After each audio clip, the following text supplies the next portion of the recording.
Halo teman-teman, kembali lagi dengan admin di sini. Pada video kali ini, admin akan menceritakan maupun menjelaskan cerita seram di balik hantu sungai dari Bali. Sumber dari penjelasan ini admin dapatkan di sebuah artikel di Instagram yang sudah admin cantumkan linknya pada deskripsi video ini. Baik, langsung saja.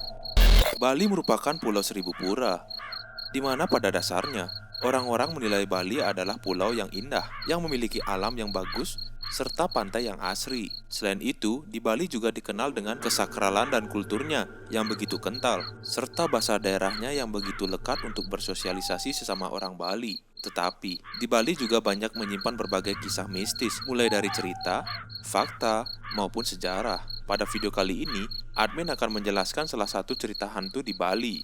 Dalam kepercayaan di Bali, Tonyoye adalah makhluk halus dari bangsa Tonyo yang suka menepati daerah perairan seperti lautan, danau, sungai, rawa-rawa, atau sendang. Makhluk halus jenis ini memiliki kemampuan berubah menjadi berbagai wujud seperti ular besar atau ikan besar yang berbentuk aneh. Kehadiran Tonyoye ditandai dengan suara yang memanggil, tetapi tidak satu pun orang yang terlihat. Kejadian ini biasanya dialami oleh pemancing atau orang yang mandi di sungai. Menurut keterangan orang-orang tua di Bali dulu, Tonyoye berwujud seperti manusia, namun seluruh tubuhnya adalah air. Sesuai namanya, Tonyo berarti makhluk halus yang berjenis, dan Ye berarti air.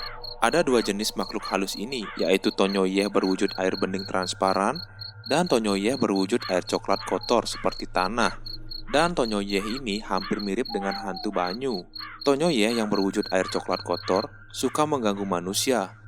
Tonyo ini tinggal di pinggir sungai atau tempat-tempat lembat. Kemunculannya ini seperti kelembatan dan sekejap. Tonyo ini disebutkan sering naik ke daratan dan suka keramaian manusia, serta sering mendatangi hajatan atau syukuran di Bali.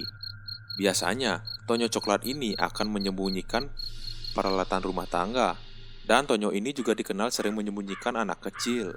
Lalu sebaliknya, Tonyoye yang berwujud air bening transparan dikenal tidak suka mengganggu manusia dan cenderung menjauhi keberadaan manusia. Tonyoye jenis ini tinggal di dasar sungai atau danau dan suka muncul pada tengah hari tepat atau menjelang malam. Wujudnya seperti air keluar menyembul dari sungai dan berukuran setara dengan manusia, atau berwujud bayangan transparan lalu menghilang. Tonyoye bening ini biasanya menyelamatkan orang-orang yang hilang atau tenggelam di sungai. Walaupun banyak yang bersumsi Tonyolah yang menyebabkan orang tenggelam, padahal yang sering menenggelamkan manusia adalah makhluk halus yang disebut bake. Tonyoye sangat suka dengan aroma benda yang dibakar. Biasanya Tonyoye ini dipanggil dengan membakar bawang atau daun kelapa kering di aliran sungai. Maka Tonyoye akan menampakkan dirinya. Konon katanya Tonyoye ini memiliki perawakan, bentuk tubuh, dan kehidupannya yang nyaris sama dengan manusia. Mereka pun hidup berkelompok, masyarakat, dan juga memiliki desa yang nyaris sama dengan desa-desa pada umumnya. Perbedaannya dari manusia adalah terletak desa dan penghuninya yang tidak kelihatan oleh mata telanjang. Satu-satunya perbedaan paling nyata dan ciri-ciri fisik antara Tonyo dan manusia terletak pada lekukan kecil pada bibir atas berada di bawah hidung yang tidak dimiliki pada bangsa Tonyo. Sering beredar cerita bahwa beberapa orang ada yang mampu berkomunikasi dengan para Tonyo dan tidak lain adalah orang pintar. Orang pintar tersebut akan menghilang dan hidup berhari-hari dengan komunitas bangsa Tonyo. Karena mereka termasuk makhluk halus yang berbudaya, maka mereka pun akan menyukai keramaian atau festival acara-acara adat di Bali tertentu. Adapun cerita menggambarkan bahwa mereka seringkali ikut menghadiri festival keramaian adat tradisional seperti upacara adat di pura yang suka digelar di desa Bali. Selain dari penjelasan di atas, admin juga akan membahas pengalaman seseorang dari Bali yang sempat hilang karena disembunyikan oleh Tonyo. Pada pukul 3 sore, ada seorang anak muda yang admin samarkan namanya dengan sebutan Jungna. Jungna ini sangat senang memancing ikan di sungai yang sunyi, karena jika dia memancing ikan di sungai sunyi, dia akan banyak mendapatkan ikan yang besar. Berjalanlah Jungma ini ke sungai itu. Pada saat di perjalanan, dia melihat temannya, dan temannya ini ingin mengikuti Jungma memancing. Akan tetapi, Jungma menolak. Karena Jungma ini orangnya sedikit serakah dan ingin menang sendiri. Setelah itu, Jungma pun tiba di lokasi. Dia melihat sungai tersebut sangat sunyi dan banyak suara burung ataupun binatang kecil yang bergema di sana. Tampaknya si Jungma ini tidak takut dan hanya membawa rasa percaya dirinya ke tempat itu. Dan mulailah Jungma ini mempersiapkan alat pancingnya. Dan dia berjalan lagi ke arah tengah sungai dan duduk di dekat bebatuan besar. Sesampainya di sana, Jungma ini langsung melemparkan umpannya ke tengah sungai. Dan beberapa saat Jungma pun mulai mendapatkan beberapa ikan. Tetapi ikan yang didapatkan masih terbilang biasa dan tidak besar. Oleh karena itu, Jungma ini merasa kesal dan mengatakan kata-kata yang tak pantas di sana dengan seorang diri karena ikan yang ia harapkan adalah ikan besar. Kemudian dia melemparkan umpannya lagi di sana. Apa daya, saat 20 menit kemudian, umpan itu lenyap. Dan si Jungna ini menarik tali pancingannya kembali dan tidak mendapatkan ikan. Kata-kata kasar pun lagi dilontarkan oleh remaja ini. Lalu dia melemparkan umpannya lagi.